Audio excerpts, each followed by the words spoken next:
Hiya, my name's Tejal from Sasha Designs. I've been asked by Bina to do a short tutorial. So I have chosen to do henna strips because that's where most artists tend to start off their Mehndi artist life.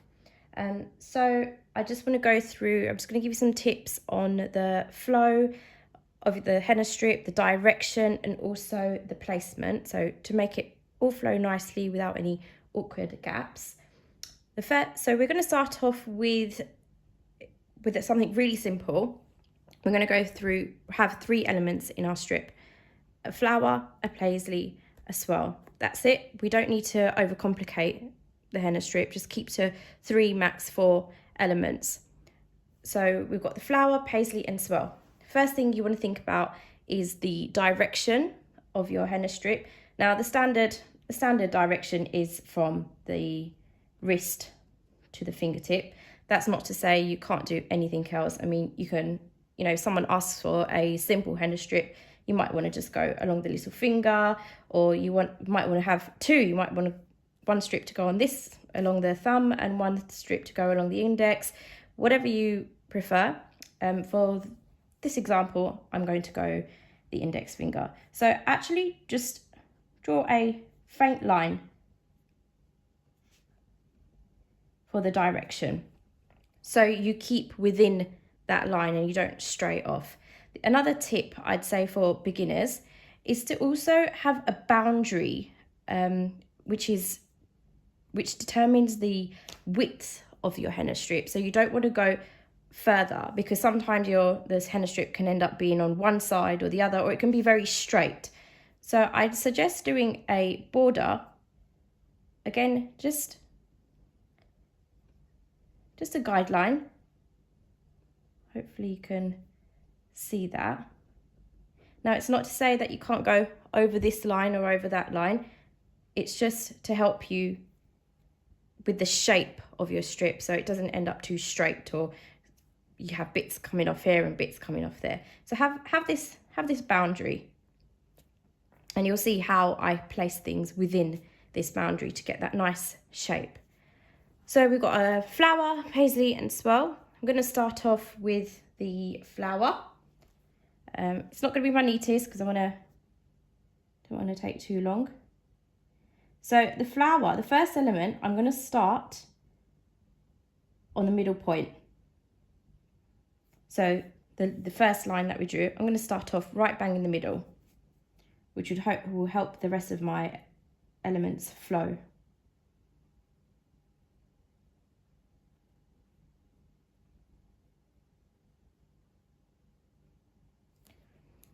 Now, you can change up this flower for absolutely anything. You can have a rose, you can change the petals.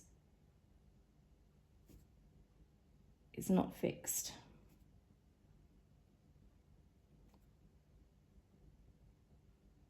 Okay, so we've got number 1, our flower.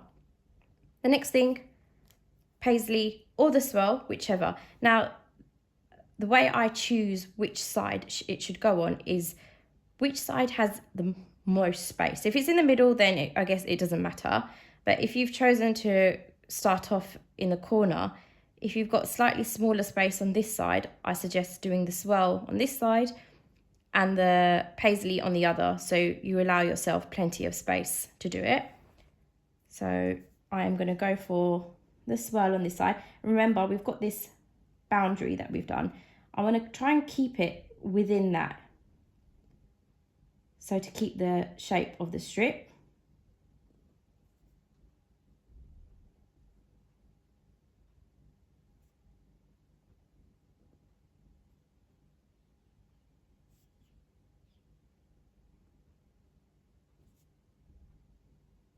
Again, it doesn't matter if bits come out of the line, that's fine. You don't want it completely straight edged, but it's just a guideline.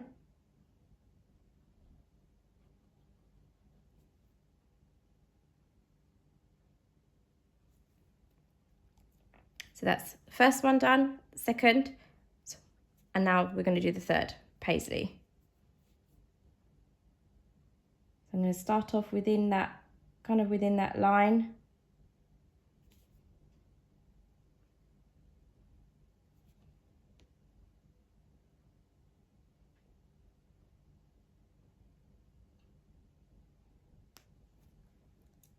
Again, if you can see, I've kept within that boundary. But I'm allowing these little flicks to go over the line.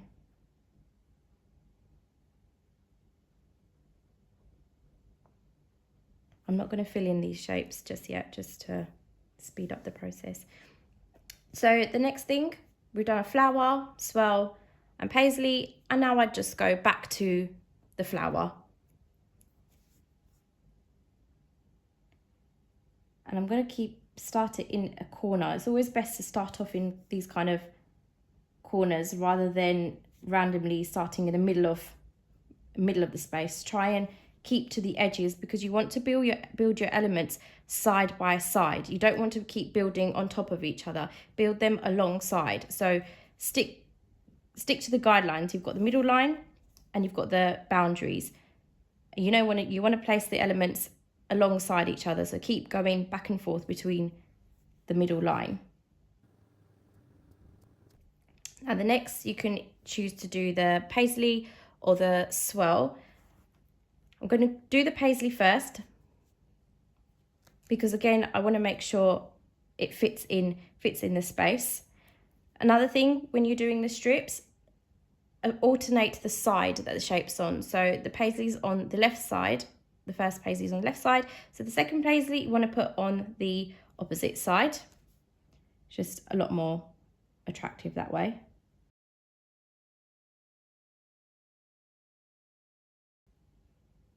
Apologies for the shadows, bit of a gloomy day today. So we've done our paisley, now we're going to go back to our swirl, because we've done a flower, paisley, swirl, flower, paisley, swirl.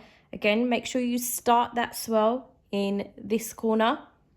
You want each element to touch each other to allow that flow. You wouldn't want to start here, you wouldn't want to start here, you want to start here to allow the flow. Now here you can see there's a bit of a gap between that swirl and the boundary, so we just have to manipulate our lines a little bit.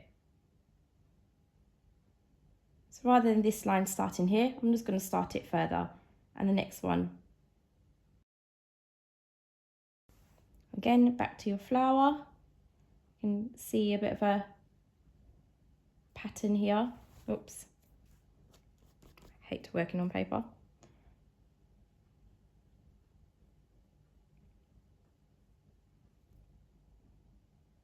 Remember what I said about each element touching the other two. You've only got 3 elements here, so make sure they both, whichever element you do, touch the other two.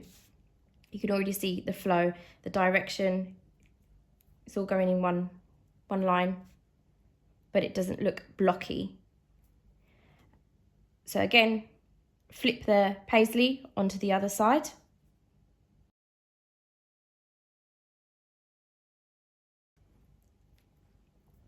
Now we've got to have the swirl. You could do the swirl on top of here, or if you want to extend, if you want to make this a bit broader, you can start here. That's, dependent upon you, your time, and what the client wants. I'm just going to put it up here. And paisley swirl, next one, flower again. And you can finish off, rather than going back to a paisley, you can finish off with a swirl and try and go the opposite side of the one you've done before. Now obviously the shapes and shading aren't filled in. I usually do them as I go along. So shade your petals, your flower petals, and fill your paisleys. Now you can keep each fill different, or you can keep the same fill. That's your preference.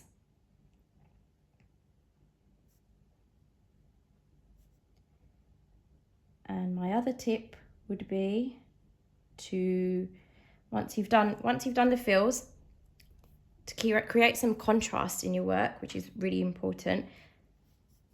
I'd make the outlines of your shapes thicker. So you're just applying more pressure on the cone to release more henna. And it makes such a difference to your final design.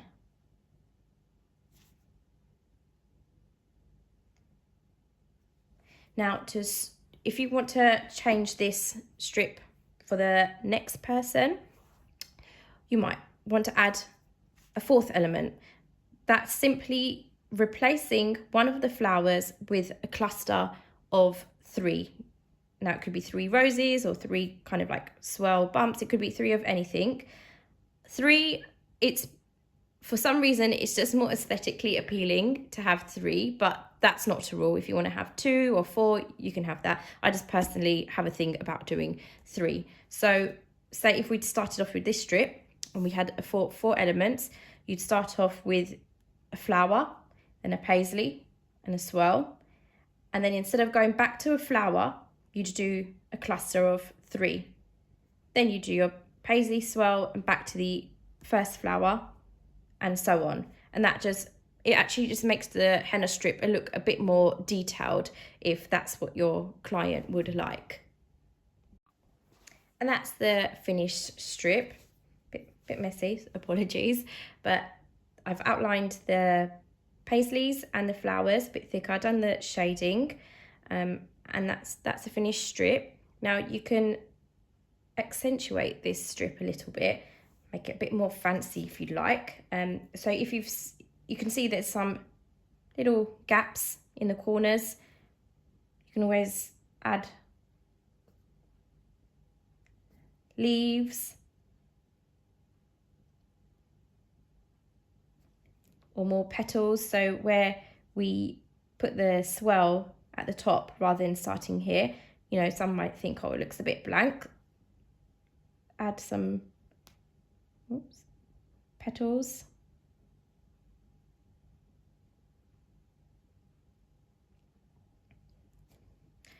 And to make it extra fancy, you can always add like dotted chains. So plan where you want to put them first. This is always a favourite. Okay, I'm doing this really quickly.